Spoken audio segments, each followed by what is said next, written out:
una na me ni me chicha me feni kemi yobe o mashi TV no lele ngene ashi me ngene ashi so ni ma so na ma so lele so bi nya aba kenken club anwo shida o kin o feche ma we ngwen bala ka shpon bala de ba no ncho mo ni ba de sakasa manta aka me jara kelele efe odro me ke me pakpak bi ne ke we ko jaka je me fe me ji me ni na leke me pike baba o ji me ni wo ka je shi pike baba o ji me ni ke je cha me ta be o ti amle ame ye kwa me ye wo ko se bi kuku me o ba to ma be wo so le mo ke fa pon pe ja ko feche ma we na mo bo ni wo wala be mi wo chunu chunu pa ni fe mi ni sa enyi yo ni me email aka je na makwa ke ma fele kpakpa no waje woni e shamori fe mo ni nke bo gbana no ngbre to ani e she mi woni ka ni fe mo ni ne ba ogbano ji o na na enyo sun lo o de bi ni ama wo rasta to gbonyo ni she kakla gboye ngene ebe nke nyem be ba kwe mayor of Accra eke regional minister ngene ama sla wo de nche wo gama shi salagama kete salagama kete shi inye yue mo ye nke shi nika chi anya ikra mi yedera mabashira. Children have a very high nutritional demand in relation to their size, and vitamins play an important role in maintaining healthy growth. That is why we at Base Pharmacy Company Limited have introduced Base Vite Kid Drops, a multivitamin drop with 7 essential vitamins including vitamin A, D, B1, B2, B6, and vitamin C to aid your child's healthy growth. Base Vite Kid multivitamin drops have been specially formulated to help meet your child's nutritional requirements, helping them to get back to playtime faster. With Base Vite Kid drops from Base Pharmacy Company Limited. For further inquiries of bulk purchase, call Base Pharmacy Company Limited on 0302 672 317 or 0247 287 853. This advert is FDA approved. Grade AIM Academy is all you need. With our neat, spacious, and serene learning environment, we make sure your child is as good as gold. We also engage in lots of extracurricular activities such as excursion, career day celebrations, games, and so much more. Our canteen also serves the best nutritional meals with your kids well attended to. And we are ready to enroll your ward from nursery, kindergarten, primary to JHS 1. Admission is currently ongoing. Locate Grade AIM Academy on the Atamills High Street behind Enterprise Insurance or call us on 0542 426 803. Grade AIM Academy. We see.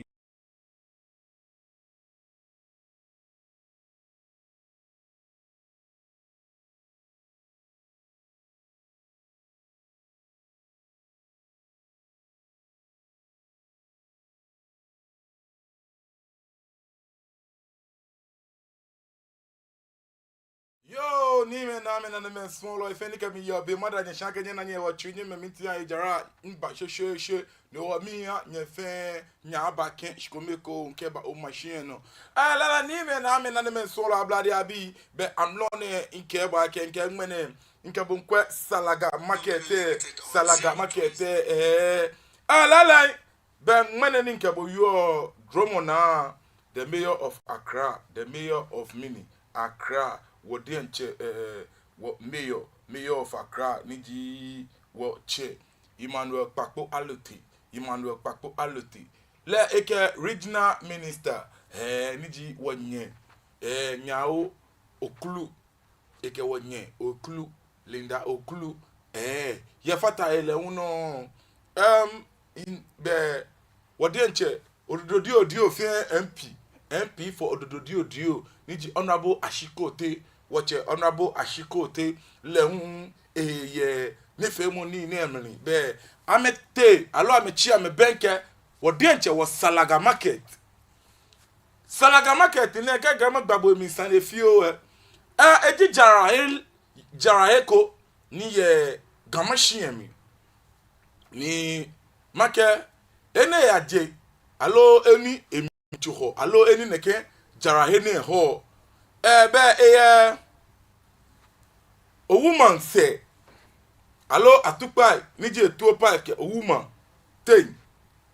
jemeji eni jarahene te eaje jara mfoni ejino ni ona mayor of Accra be mi ni edomoje ni eke wonyeme ke nyeme komena sandegba be ngomo sandegba gbe shipe je ake Salaga market cheme ke dingba gbe won de ke wala wo be ke January ni ji arabata nyon na gbe mi anwe aba lo wonyeme ke nuchulo ni on lo ni nomina mayor Salaga market fe na ka ma kuse ke ba Salaga market eko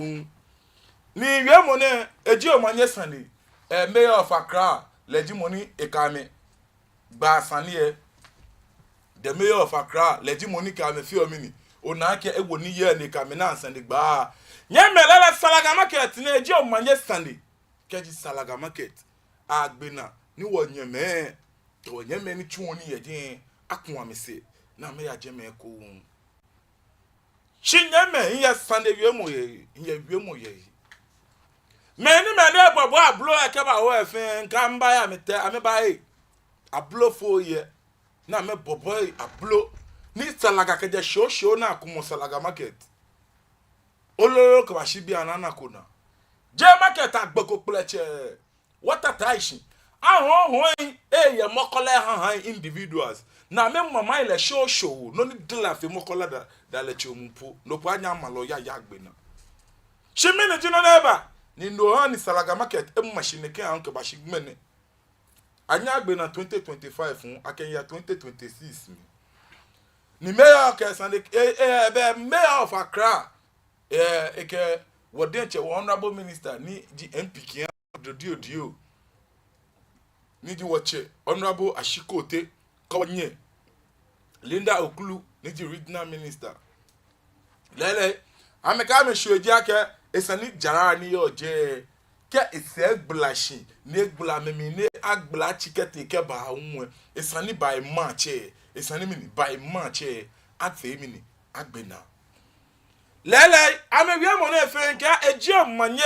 ke shade papa wo fe wo sole mo ka wa shoji aka lala anya kwa na gbesla market ni na jake alo wonyeme ne ke shije me ne je nmene mini no chiumata ayeye shika ka enye no mesi maja chemeni yo na kan popa no po ayeye shika ka enye no mesi shimini jinu no wona anye kwa agbisla market no momo olololo ke ba shibia ni yan shishiwe lo apepe sisa ni mama be ya jitogbo wie iwie mo eko no je aka market ni yo je mi to mi mo woshi mayor of Accra ba woshi tan o de bi ni ama o wan rasta to gbonyo ni hie kakla gbe yi mi u ye shinwo ni ma wo mayor of Accra mi ngoshida mi abo watche meji wo MP kian dio honorable Ashikote inche bon salute ye je no original minister wonye Linda Okulu ekami abo enya macha nyenu wo nyenu Ziad niji assembly member ken ha amamomo je egbe fe leji mo ni eyan je lehun eyemi ni aba minna ke wo nyenu Carlos Makata niji assemblyman ken ha Kinkan electoral area ke midenche inchata niji assemblyman ni Domoshi niji nyenu Isa Boy wache honorable Isa Boy assemblyman ke nglicha gono amefe amepepa mi ni o Salaga ko ame eko na me yemi insha wo yemo ni ye ame pe dia ke chairman nyeme mi pa fa ni kwa fe ni shimo o David ni ama o rasta to gbonu ni she kaklagbe mi to ndo she nyede fa ka shi lele jara ni yo je ni bi kometete no akefe me ye ekoko me ni wona dan ni wo won domono nu wo ka wi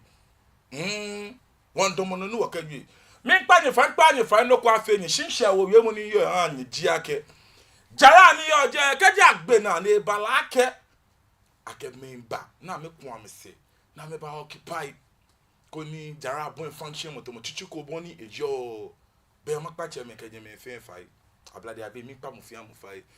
ma suma ka che me fe no ni ja mi pa me fa isumo le kolesla market ni ewo o de bi ni ama o rasta mo ba dum bi enu ma wie ka shi che me ni yo mi nke ami ake amekwa na amefe amegbagia no to ne bli ojo ba mi ni ama wie na kai wale aka me komentuni ye jonmo na ba clear me je na hwea me hwea ma ke agye me boni afi na sa ajara ha me komempo gbogbo ya tete me komen wala mi ololo anye mi fio no ani ka mi pache ma fa kekeji akusie na bajara mi ko me na me ye jara mi omo blema bi ni ye jara mi omo chuchu bi ni nchu ni ye jara mi omo e abomoden na mi ni ehye amegbeyi no mi pache ma fa yi agbene shop o ye ni store say shop o ye ni store say me ni yo no yo mli abomoden na mi ni ahya me ni no gbejia no to ke no na ka me wie akwena age no aka fe to ma ba dia ni bleke inconse na ba ke shop we ba me o jarawa ni beni wo ba ye joy ko no ba to gama hie mi no ke ba fo gba mi ko abote wo de nche wo salaga market e mi keke wa na boy ni ba occupy wo shop we ke ni bi dabi nu ele cheme e ba ngonye na ka kwa na yen kenye ba na Sunday ne ke mi ba na Sunday din kenye ba na Sunday onu mi nshi eja kan chamla ya nyene akode bi na ma wan start ogbonyo ni she kakla gbeye ni bi ne dogbele ele kolebu aka bi ninu fon wenu opo lo wo cheme mi nchenye tu ase ake salaga market keji a ile ba ke ake nocheme aloka agbena na agbele na abomode yake ake nocheme agbena ba ha me aka afi kankama aka afi anible lekeje na kencheme min kenye ni makenye ko ake nkenye ba na ekokemo nkenye ba na ekokemo lo wo cheme min panye fai ko ni no ni kagbe nye bomode ni nye fi boni afi ni shiajo ni mla akwe ni mokwe kakake na yele wie na afi neke na afi neke gabi no ele ebangona cheme min panye fai producer fa no na mfoni jin ekome boni etele jeme nke mayor of Accra yemi ono mi shi na kai no original minister niji wo Linda Okulu lehun femini ye ni femu ni emi ojogba be nyeme mfoni jin ekome jino ni ofi omini ona mfoni jin ekome jino ni ona ni ake me ina sandegba onu mi shi ke aboni jeme shinle ba yale ha ni take boni yo nke abomoden ni keji agbena me ni ba chu ni ye jeme eka afe mehi alo me komen na me no koklo mo bejeme dabi won pa fai cheme won pa ni fai wo pa ni fai ndoko afe ni shikiani bule akashie ni wonye wajie ni yakpa nye fia no ni ja no de sho ne je nu chimoko ni nsa afile ton na anu wona wala ke abagbe na poda na ba afun shiki she still afun me ma bo sane bi mo no je ake mini no ni wo ba pa fai akwe na ka edun shiko ni kra ye mokode ni ba balake be mi ni abapepe isin ni apagbe ake esani wonyeme aba na ameba tun ameni ye jara mi ye keke be no ba na lo eme koko me kajeje eko mini wo ama amenye shika mini wo amena amenye shika bi mayor of Accra honorable Michael Kpakpo Aloti wache ni yo eye mi ni enye emaike obana ke eni ne junogbe wache MP kia ododio honorable Ashikote second from left leji moni echo kishinyeje lawun ye jeme eke mambi efemini na sandigba no no infoni jinjino ni ona bia ne ame be individuals ekome shitamu we no ji eni onani ame inspector onu minshi ame nkwe boni ba fe ni nyeme ba jo ame ni aba fe ni meneta ngba ni mene fe ne ke ni mene etiti ni onu minshi no ewo nka eji mmanye Sunday honorable Ashiko Teke wo original minister ni ji wonye okrume jimeni onaye infoni na emi we wo nyeme nke esani wokwe ni wokwe na kan jeme odugba ejake ina ko dan fa lo ina ko dan ko we ehun wa ni eneme wo na hu nu chumo e abale ne ke abale na kan ka gbe na meni ye jemo mu e ke ka gbe amedi mini ewo amenyi nuko ni onyapoele ahunsan ni emobo chimo mi npache me fen fai ake ame awie shabe kan na ebami nke mi ni ame hani awie shi ame kan hani ebami bi egbe fen jara mi ji eni ona ni ji wasalaga market emli jeme mi emli shikamo ji no ni ona ne ni lele jeje mepe shin jara yeli short njano ye wo gadan gbe pepa ine anu ni makpache me fen fa ake won pa me fa ndo kwa afi ame shin wonye me ame mfi ame eja ke bia ne mo sa ni bia mi fin wa pen no won pa me fa ndo kwa afi ame kwa boni ba afi na ba afi lo jai ehan wo boni afi ni wonye me anya afi mi ni ame kun ame se ni ama kwekwe ama chacha ame nu chumo ya no enu obonche kuma obona afi le fe okay bricks ne onai afi le ndoko fine shimi e ma yue ni ma yue ololo akeje fine na afi le pe jinu ni eyin a shimo me ni ye gbe je mo mo me mi mano mi ololo ake me ni me wonye me ni na me yin noko na me egbe ye je mo omo won pa fai cheme won pa fai no kwa afi ni shi wo wie mo no ji ake nyebo amodin ni kati ne kunyese ni nyeba eko nwe alo agbena ni nyenlo wonye me kemba jara mi eko nwe boni nye ka me wiele cheme won pa fai nye yale na kan wasumo na ba afi ni e promise and fail ni ba abalake abake a me wie mo ngomo keke se mi ababa che sidi akpeto akpo yabo no esono onyu ba pe dano ba na shapu dabi no ele mayor of Accra ka akwe na hie nyemi ba fumi anokwale ele ko mi pe mini ya nyemi ba fumi nle omu ake gandan gbe na yo onupa ni wonye ke amenfe ni oji ame yie ame na mi nse shiketa flache ame gbadwe no cha ame to ese pe ame ke mi ni wo no na infoni no na amlo ni eji be make lo ye achumi jemeji eni abatu lo enu chumo ye producer of no zoom le nkwalo ifio ni amekwa ameyinga mi no jino ni onani ama emashie je chuchu no ni oje no ni as femini I renovate le asai ajiwe fio ajiwe ni efe akono no yo nuchumo be echencho e ba ya no shinwe mu no ji ake habo modin ni afemini akwe na kan jeme ojogba ni me na me matumo akeshi mafemini maye jara maba shrao keji inya ye jara ni mba nke boba acha ini femo ni eno ni o ka chi oyekra mi ye jara ni maba shrao shi. Children have a very high nutritional demand in relation to their size, and vitamins play an important role in maintaining healthy growth.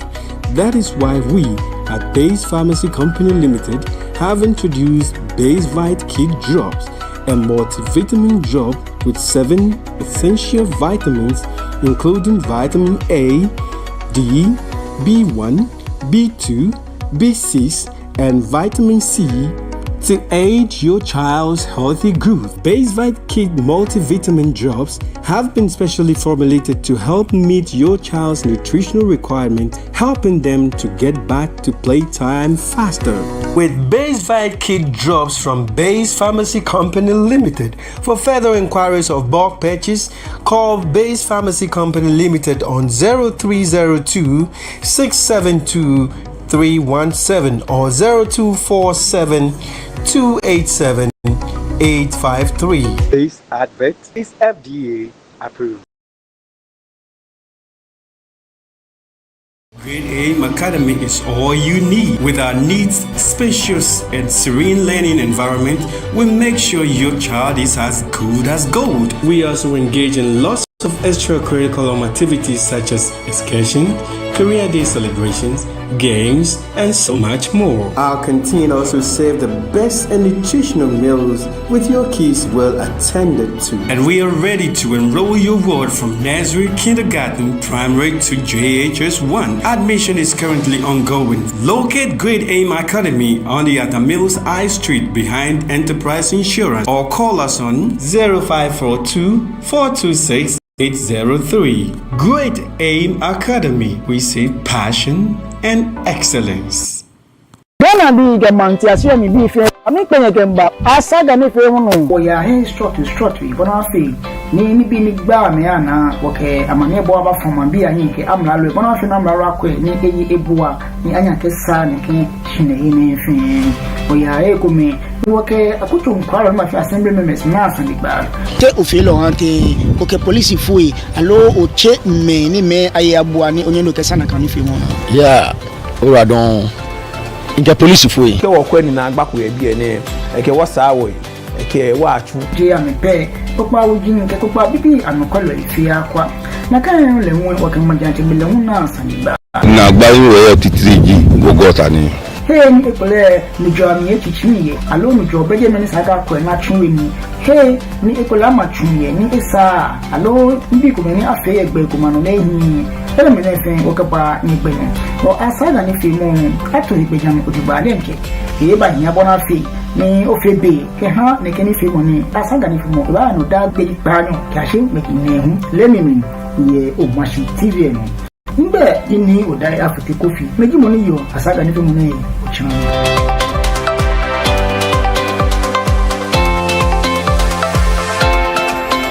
Hello, lovely viewers. You are all welcome on the program Fingerprints. This program has been designed to help you know how to create your own business, including livestock, farming, banking, selling, and what have you. I bring to you entrepreneurs who have made it, who have the skills and ability to help you know how to create your business. This is where you have the experience to create your own business. I'm your regular host, Neo Dai Afote Kofi. Catch me live on Mashi TV every Tuesday at 3 to 4 p.m. The program will be repeated to you on Saturdays 8 to 9 p.m.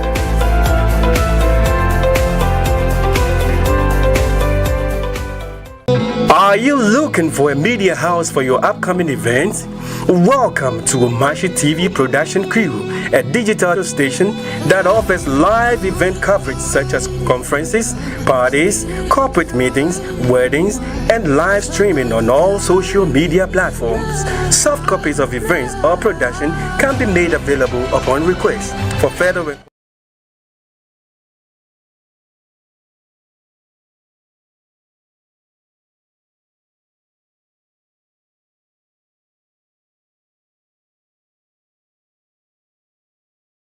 Yo, ni me na me so la da bi ni ko yo bi Mashi TV no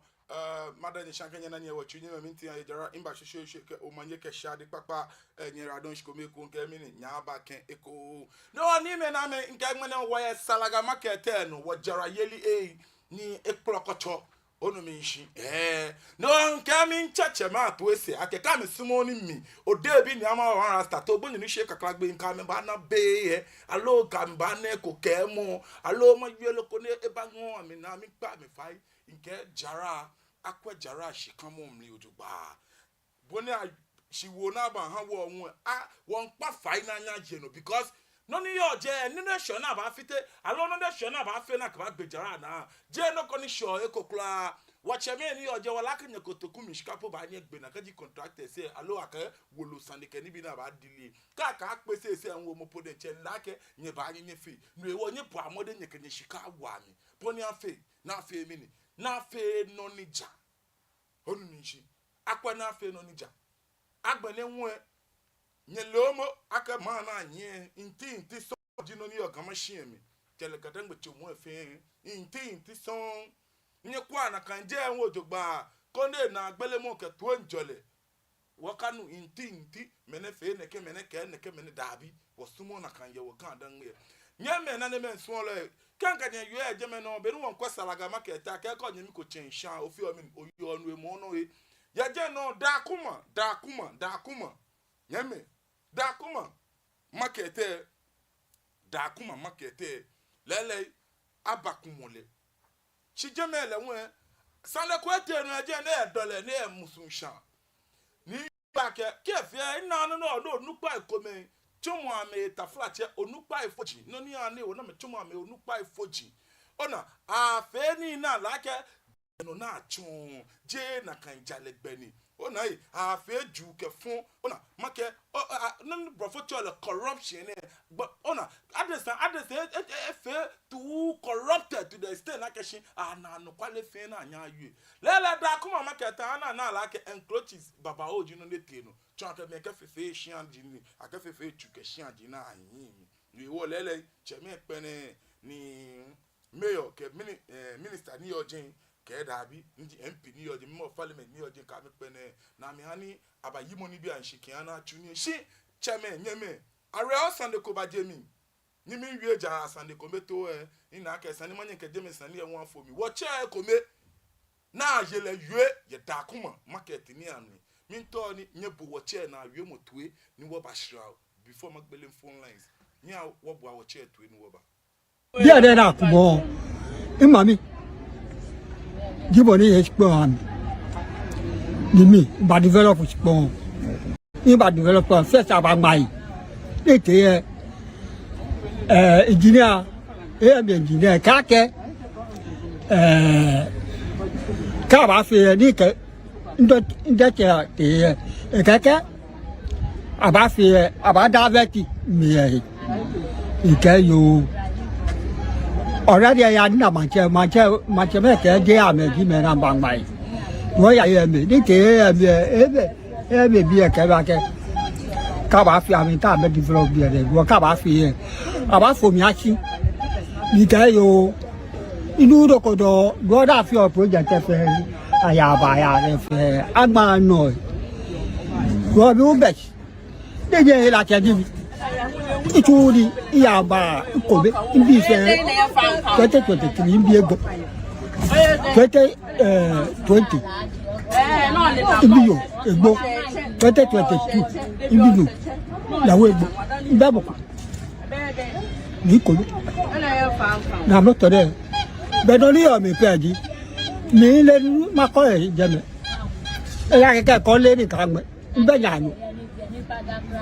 Robe beri katapila baba leke ba wo mi le ke no na kan gbele ma gbo ma wo tu mi na afu eta no ma yue no le ya ke I don't know which is which na je ko ke ba ke ya bo ten si ni be ko first de ba ni te anda ba che ba me ke ete sabe ni afe wo ja me o no expa you ever pay 50 million? You can't get 50 million there. But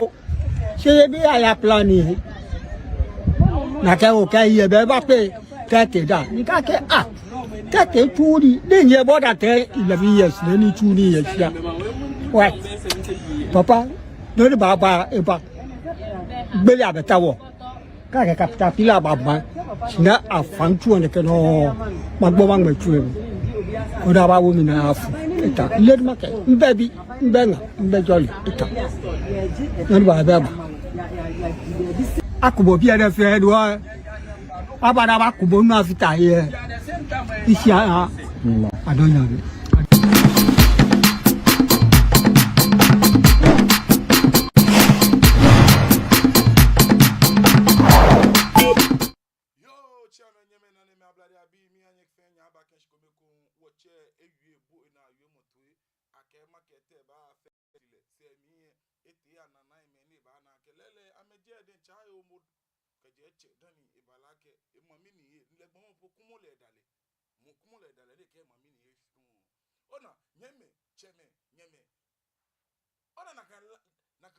Lands commission be nakan dulo ye lands commission be nakan chame come and smam we fe na me smam anya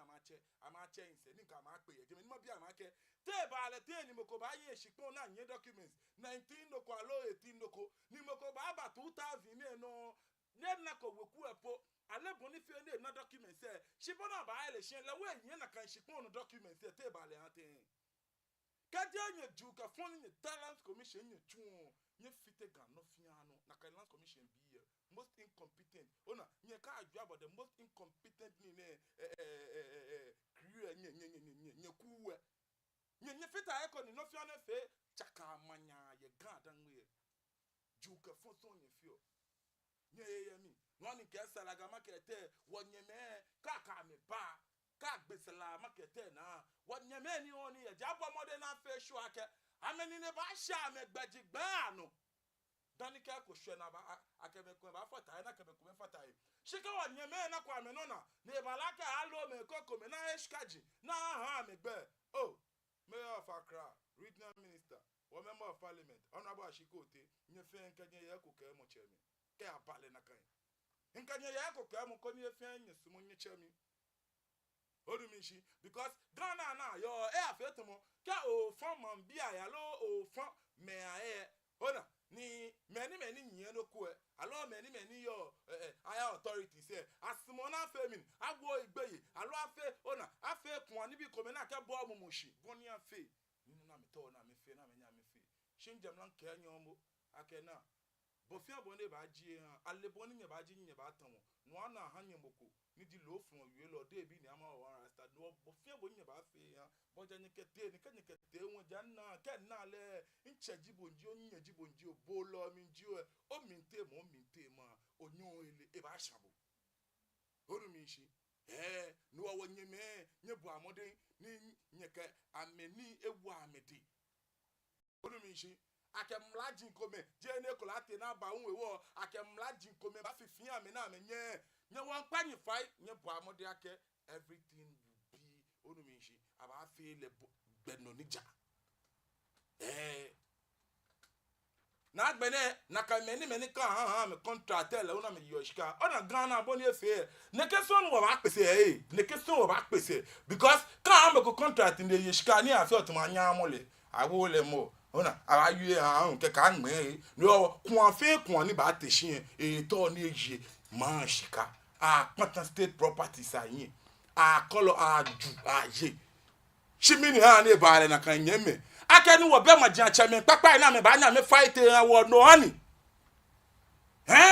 wo be choku na papa ni choku na talo papa ni ba nya no awo fio ni ba nya no awo poden che efetu mo chimo ji ablofo no o na fio ni fight ya kan dan we ni ile na kan piye ona piye ablofo ye ame fio ame ni tomo ame nyemano ame pia ona ame fe ame jemani jian wi ko na kanya fe no ni kagbe chi Salaga Market Mayor of Accra impa benin yu onye pa mode na fi ale na kan ke kata je no agbe ko na be nye den che excuse me allo sorry to say nye den che you are all incompetent onu mi shi nye le nye left and right nye le nye no chumo nye le nye no chumo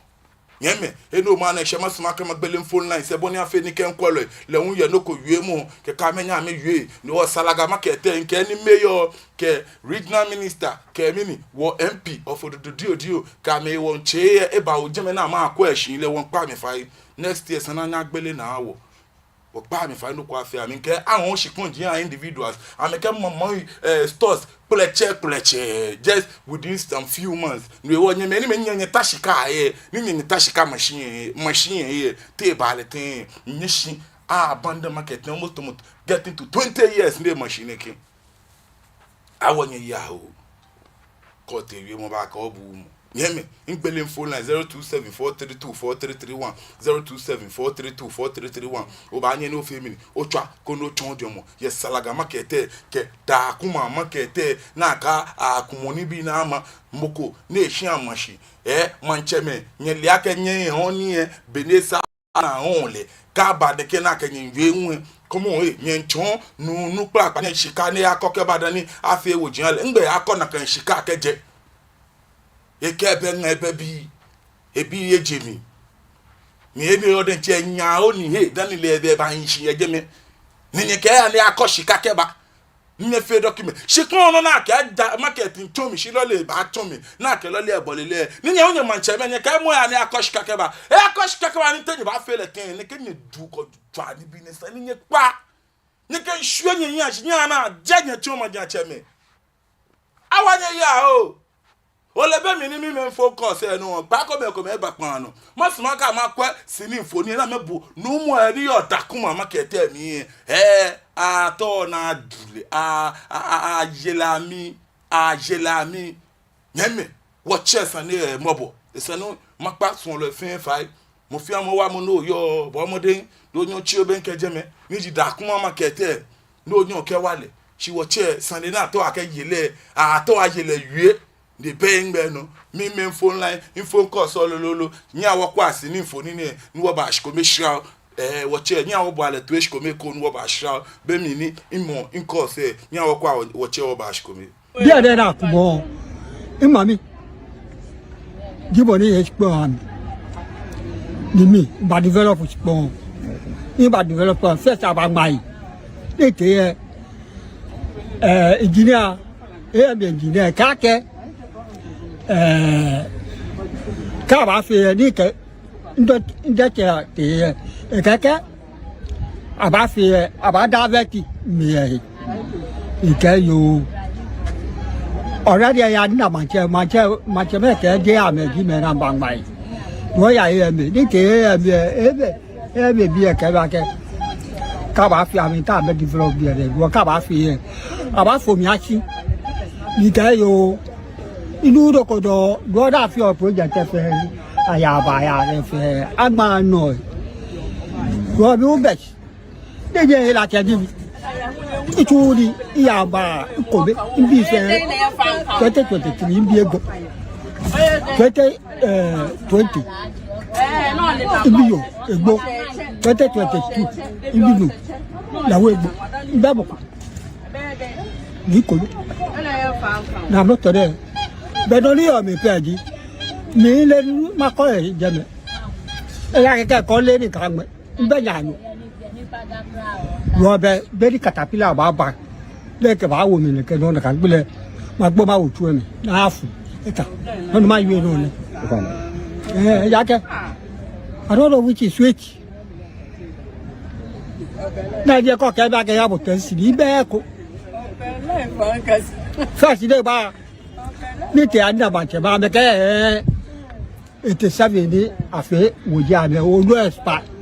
no ba pay 50 million di ka ba ke 50 million be ko ba se bi aya plan ni na ke o ka ye be ba pe ke da ni ka ke ke tu di ni ye bo da te 11 years ni tu ni ye sia wa papa no ni ba e ba gbele abeta wo ka ke capital pila ba ba na afan tu on ke no ma gbo ba ngbe tu e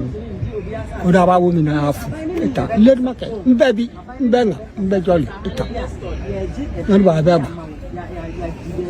akubo bi ere fe do e ba pano mi na ke kola ko e ba pano e wo ma sumo ni ke la fun pano hello alado fa no gba pano gba kan do tu akejo pa mi chaka go no e o Fernando na ya nche manje jino nuko na mo kola nugo nu shishi kwa o Fana animal le nuko na mo kola nugo nu shishi mini ya no so bo me tuwe mimbo bo tu nche hake wallahi ka ba ye expan say anwo we watashi shi any beation ne anwe we afo woda o Fana wie ma no na ya ne fe anwe we watashi ya ni wonyenye banti mu akokwa iska wakantuni yo o Fana yo o you wara don wonye owie mu ehye mayor of Accra in yo park okemi ye be your machine no to ake bo no fi oda re makpa bu fa no kwa febu wonye ke amemokola ye mokola ye ke benke afie banagbe ni di blow nya afie nse anmo gbojo mi me boni afi na menya mo ame boni na me wudela na me ke femini amike sorry amike to ame dang ma sha me ka afi ne le ame na ke anya me keche ni afo ame da akwe ame chiabo nuiwo ame nkpafai ne wa cha me fe ni ke wo yobi makpanye fa nkpanye fa ndoko afi ni ni fa ne shiba mi ni nyekwa na kan jeme eha wo nyeme wo nkpanye fa wa afi ehie no na pay school fees ke ni bi na ba bo te January na mi ne school fees a pay ko ke woji ke ni bi no nche mi npa bo fai no ko gbeji anu to ni o ba to ehan wo nyeme ni yo mokola mi boni afi na me ejo ami akwa un na face la market o ya ko ni me ko mi wan anya ya jemegbe bonu mi shi keke nwo shi mi kenyo lololo ake nyeka wa chapeau dien ke han gboye ni ko ba cha o jala washika ni shia bi anya pe keke ni kan gboye be ni ba ke ni na ka ke lise ni afi ne ke shika ni che tax abo ni che sla market na mi kwano ni ba nyenye mano ni fe no na ma poto ni ma je shi efe loko wa mu mi na kan ni wa nu mu mi na kan pe ni kwa ni no ni kan gbe ni ke fun gbe nyeme ololo ngbele npan 0274324331 0274324331 bo omode nko ni bohun o fe mi ni o twa ni o ton ojomo mo ko enu to fan ehan ilache te onanye je pepa no ehan ten alo me ni le about slaga market ne alo amele sanji ojugba mle twa ni bo omode ko ni o fe mi ni o twa ni bohun o chon ojomo mayor of Accra ekeke ni gbe wole ke wala han wo January ending le iba fe sho ake bo fi abo ni jin esani elo jara ye keba jara mi keji agbeko na po na fe touch spoe e kan baba jara mi dan ko ni akwe na kan touch se ni afe mi ni anye no ni afe shi monwe ewo woshi ake aba abo modin ake aba ni wonyeme aba jara mi ye be kuku na emri boni afi na mba yi jara amba won mi ne kola ko e ba pan no hello fa no gbe ke no chu akejo fa na cho mi na amanye nje Flamingo o fa na ndo na acho mi na amanye nje Flamingo ando na la market mbo to enye awa yue ngona wa woni na can strike wona na shishu fe 2 years la she wants to realize the woman Ghana she come on eji na ba gbejala na they no ba na ba ka won foreigners Chinese bi keke wona make wona na can strike ni wazina ziwa na ba me senhie ko yo ba me nye banchiri wo sani wo kwe ni what position wona na can strike me na shua me ejala mi dani ke ko ba hwe na hu rent others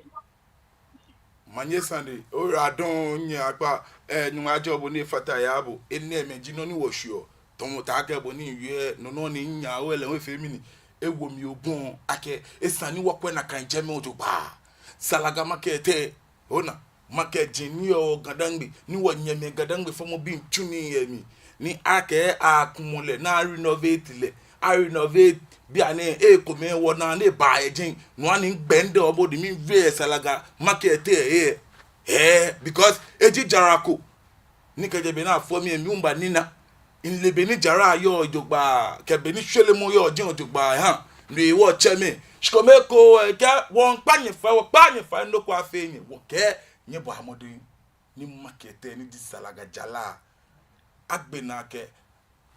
anokwale take bonye wie because I promise you work eche oh next month awagbe na next 2 months awagbe na next year awagbe na before election awagbe na nke ake na abu egbesila market na jeshika seke yin mi ne kola ko e ba pan no hello fa no gbe ke no chu akejo hello shi cha fa gbe pan no gbe ke no chu akejo o fe no wo gbe no fi akem hello fa no pan no gbe ke no chu akejo hello o fa no ekpan no ando na ya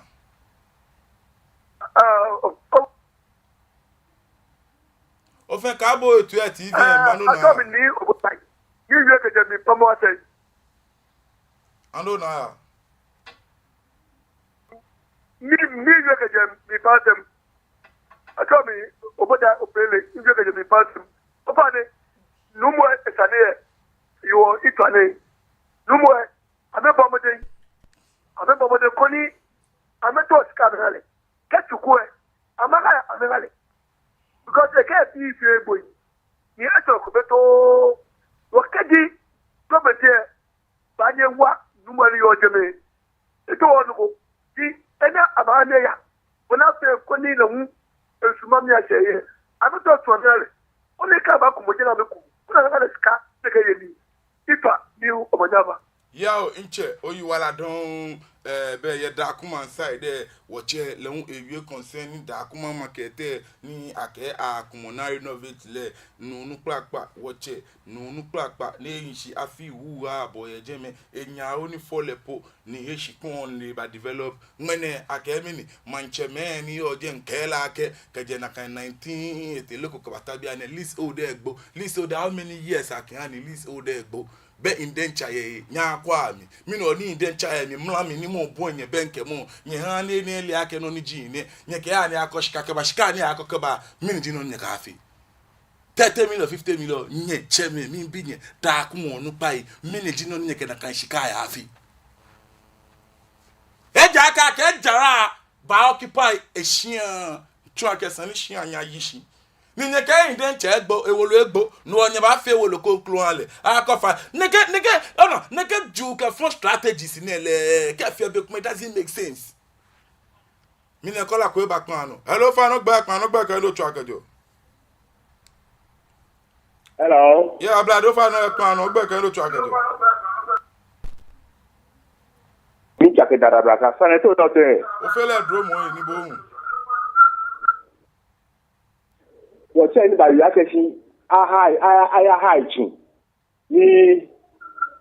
àtẹnumọ́ àwù nìyẹn kẹ́ aya haichi ní àtẹnumọ́ àwù nìyẹn ebe bá ṣẹlẹ̀ yìí kó ní mẹ́ra yìí kò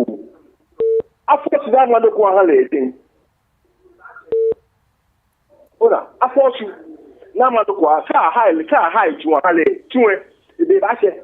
náà bá ṣe lè ká ṣe lẹ́gbẹ̀ẹ́ yìí. Afosu na fe loko ye afe project ko ejima ha ko le nye yin jeme ashile we ni efi mo bo gbeke ni wa ibe jolly ibe logo afosu fa ni ntabu fa afosu na fe loko an le je ni ilageshi ke ye sika afe le bo ni afi ole o yi adon o fa ni yo nche oyi wala don ke bo ojo mo papa ni o chon onu mi shi woche eke afemini eke abomode na kwe boni sake boni ja ni atawoshin le yan oche je na abakumo ni ekeke ona ka kwe na yen eke tui na chalepo ba gbo ni ka wo fi amatan ni musun ni dabi no ni kan gbe akwe woche atawo ekuale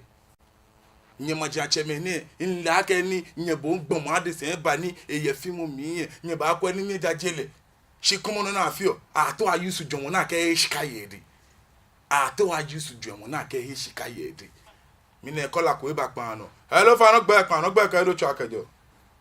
anga chome si incredus when right atomic creatus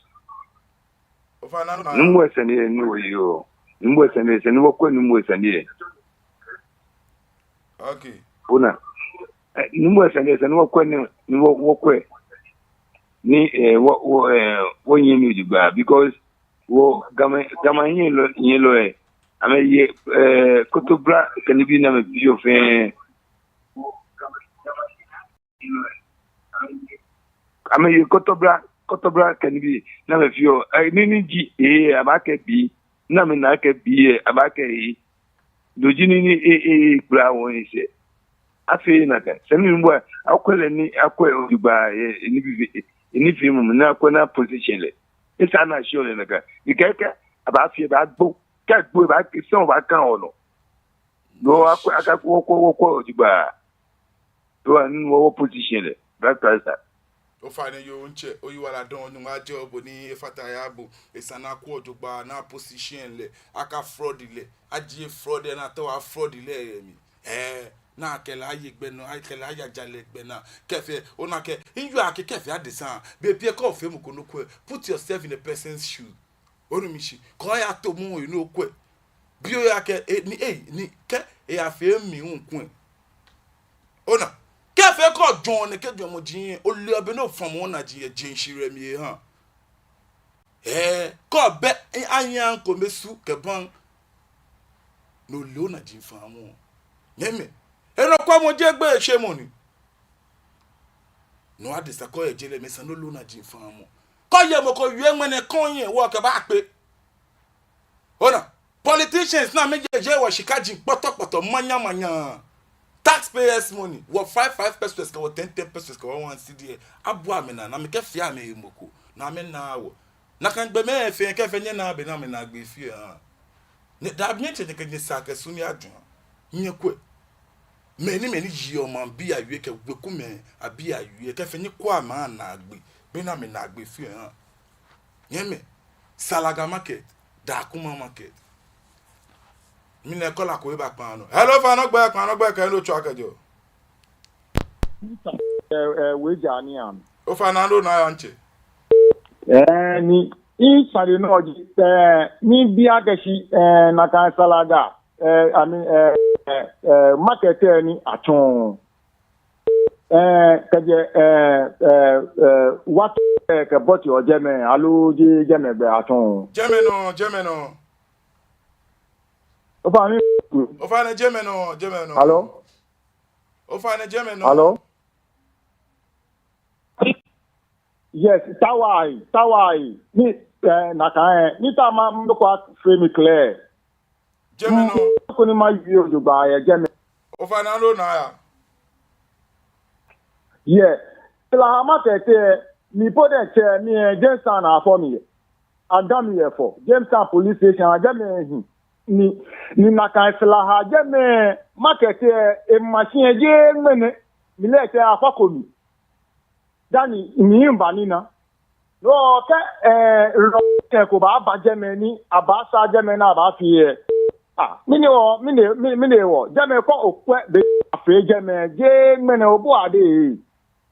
no mi no na nya fele papa ni sti wo cheme ke wonyeme alo wonyeme titi ni ayejela jeme ke je obo ade ni aba ni koni mini na me mini aka me kwa me ke na ame ke kwa ame na bi no me bi kama kai trouble de che no me e ma si ka ke e ma si koli ko e ma si e no me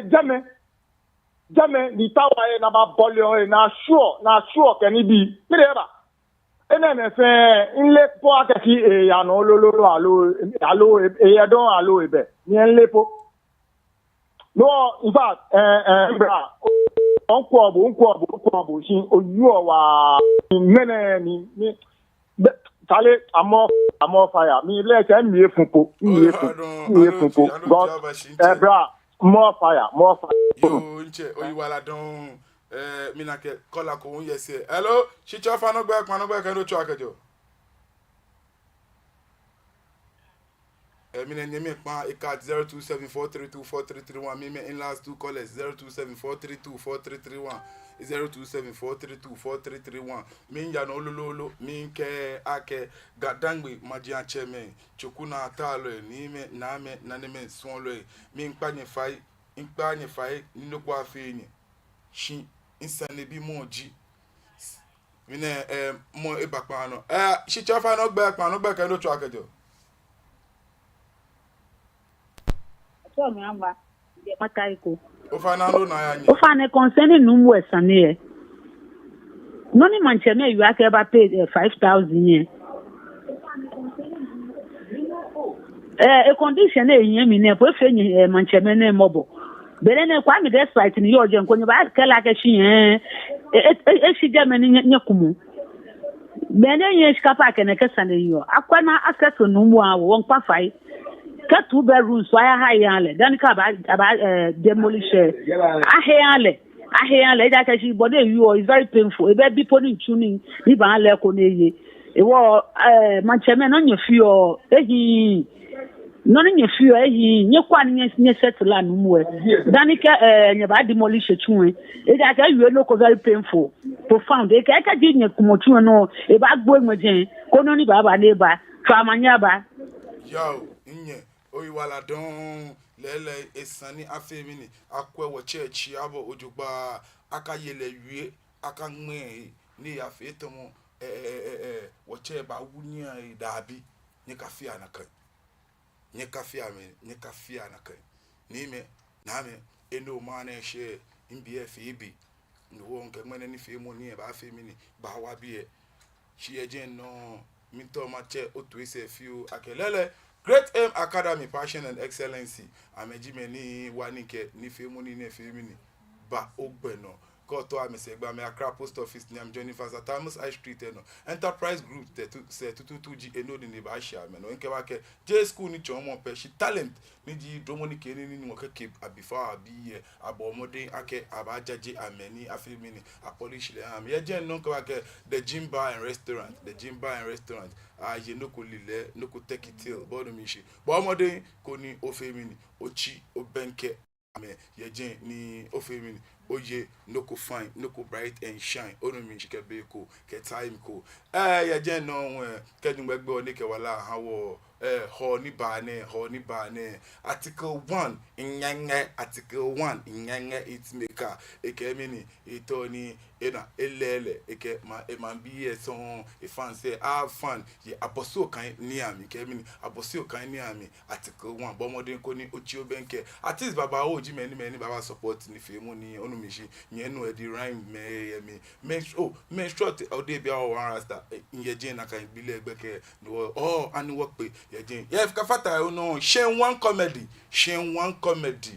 party shen one comedy shen nwole le shen one eke du be ho no on the 22nd there ngbe dro le bi ni wo eto mi ni alele na ye na anu ke wo bile ke ngo yin anu nya ye choko lante mami ni the junction killers choko lante mami junction killers Vienna pa opposite pepe jameji eni oni ni ba fi mi ni ba she ameno e chiobenke ni femo ni eno damishi ni me na me nke bo wa ke one need sponsors